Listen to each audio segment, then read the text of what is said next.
Story 1: The Attic Game. In the summer of 2003, a group of kids in a small town in Ohio decided to play hide and seek in an old, abandoned house at the edge of their neighborhood. The house had a creepy reputation, but the kids were excited by the thrill. Tommy, the youngest of the group, chose to hide in the attic, a dusty, cluttered space filled with old furniture and cobwebs. As the seeker began counting, Tommy squeezed into a small, dark corner behind an old wardrobe. Minutes passed, and he could hear the distant sounds of the other kids being found. But no one came to the attic.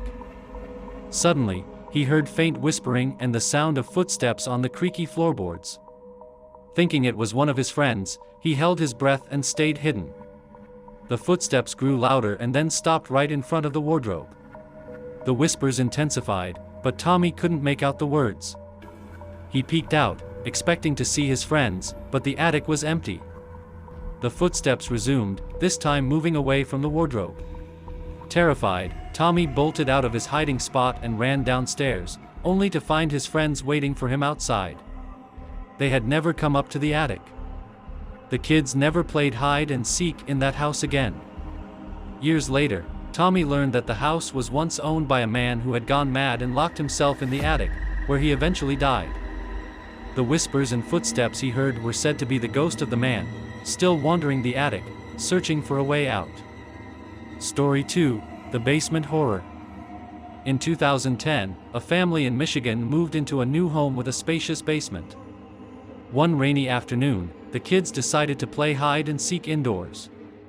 Emily, the youngest, thought the basement would be the perfect hiding spot. She found a large wardrobe and climbed inside, closing the door behind her. Minutes passed, and Emily listened to the muffled sounds of her siblings searching the house. Suddenly, she felt a cold hand brush against her leg. She stifled a scream, thinking it was just her imagination.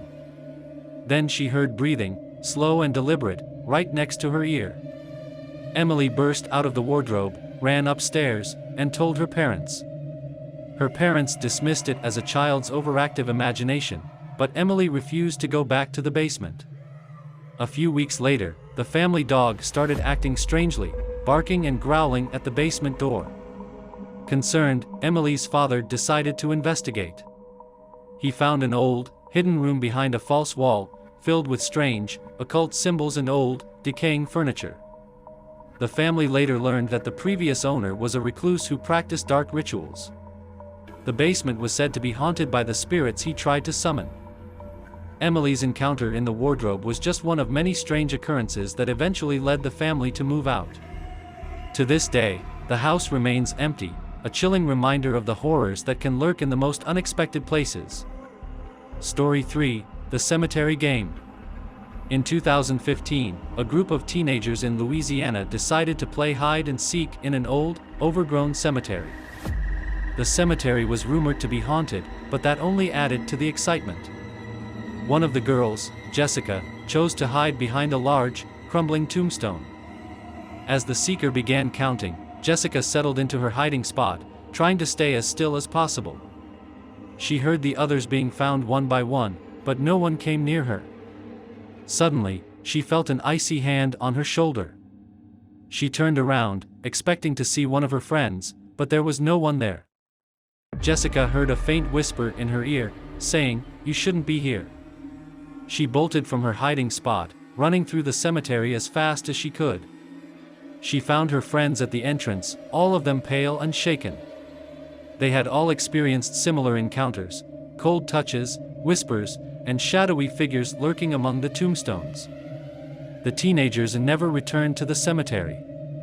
They later learned that the site was built over an old burial ground, and many believed the spirits of the disturbed graves haunted the area. Jessica's encounter was a chilling reminder of the dangers of playing games in places with a dark history. Story 4: The Haunted Orphanage. In the summer of 2001, a group of friends in Massachusetts decided to explore an abandoned orphanage that was rumored to be haunted. They thought it would be fun to play hide and seek inside. One of the boys, David, found a perfect hiding spot in a closet on the top floor. As the seeker counted, David crouched in the dark, trying to control his breathing. He heard the other kids being found and the sounds of laughter echoing through the empty halls. Suddenly, the temperature in the closet dropped, and David saw his breath in the air. He heard soft, childlike giggling coming from behind him. He turned around, but there was no one there. The giggling continued, getting louder and closer. David panicked and tried to open the closet door, but it wouldn't budge. The giggling turned into a soft whisper, saying, "Come play with us." Just as he felt a cold hand on his shoulder, the door flew open, and his friend stood there, looking worried. David never spoke of what he experienced in the closet, but the group quickly left the orphanage, vowing never to return. Years later, they learned that the orphanage had been closed after a tragic fire that killed several children. It was believed that their spirits still roamed the halls, looking for playmates. Story 5: The Forest Game. In 2018, a group of friends went camping in a remote forest in Oregon. They decided to play hide and seek after dark, using flashlights to navigate the dense woods. One of the girls, Megan, found a great hiding spot inside a hollow tree. As she crouched inside the tree, she could hear the distant calls of her friends. Suddenly, the forest grew eerily quiet. Megan felt a sense of dread wash over her. She peeked out of the tree and saw a tall, shadowy figure standing just a few feet away. It didn't move, but she could feel its eyes on her. Terrified, Megan tried to stay as still as possible. The figure began to move closer, and she heard a whispering voice saying, "I see you." Megan bolted from the tree, running blindly through the forest. She stumbled upon her friends, who had also encountered the shadowy figure. They quickly packed up their campsite and left, sharing their experiences on the way home. They later learned that the forest was said to be haunted by the spirit of a missing hiker who had disappeared years ago. Megan's encounter with the shadowy figure was a chilling reminder of the dangers lurking in the dark woods. Story 6: The Haunted Cabin. In 2007, a group of friends decided to spend a weekend at a remote cabin in the woods of Maine. On the second night, they decided to play hide and seek. Jessica, one of the girls, chose to hide in the small, musty basement of the cabin. As she crouched behind an old, wooden barrel, she heard the seeker counting and the other friends whispering and giggling as they found their hiding spots. Minutes passed, and Jessica began to feel uneasy. The basement was cold, and the air was thick with a damp, earthy smell. Suddenly, she heard footsteps descending the creaky stairs. Thinking it was the seeker, she held her breath. But then she heard a faint, raspy voice whisper, "You shouldn't be here." Jessica peeked out from behind the barrel and saw a shadowy figure at the bottom of the stairs. The figure had no distinct features, just a dark outline that seemed to flicker like a candle flame. The voice came again, closer this time, "Leave while you can." Terrified, Jessica bolted up the stairs and burst into the living room, where her friends were still hiding. She screamed for everyone to get out of the cabin. Once outside, she explained what had happened. They quickly packed their things and left, driving through the night back to the safety of their homes. Later, they discovered that the cabin had a dark history.